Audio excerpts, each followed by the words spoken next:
showing you how to use this application here like a pro. So make sure to watch the full video. Stay tuned.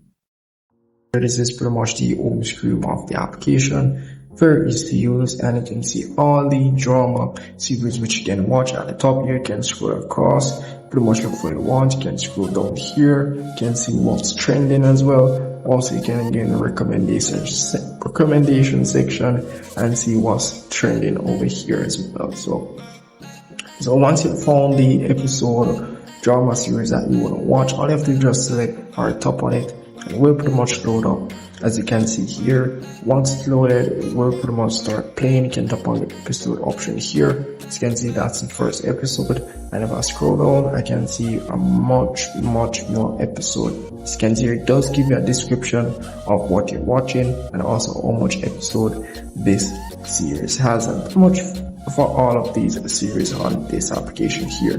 You can add a like if you really do like the drama series, and you can also go back. If I go back into the option here, I'll be able to see other similar drama series as it relates to that one there.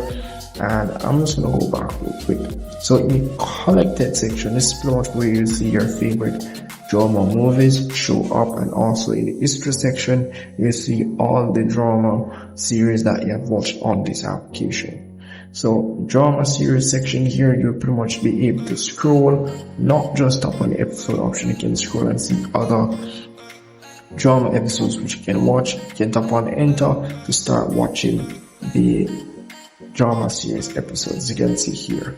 So very easy application to use, not a lot of ads I would say for this one. And if I do tap on the profile section, just the history section will show here, so nothing much. So very easy application to use. You don't need any subscription or anything like that, or any coins. Everything here is completely free, and you don't even encounter any ads. I haven't encountered any ads while using this application, so I would recommend you guys checking this one out and let me know in the comment section. So if I've missed anything at all, you need any help relating to this application here, do make sure you subscribe my channel as well and comment below, and I'll see you guys in the next tutorial.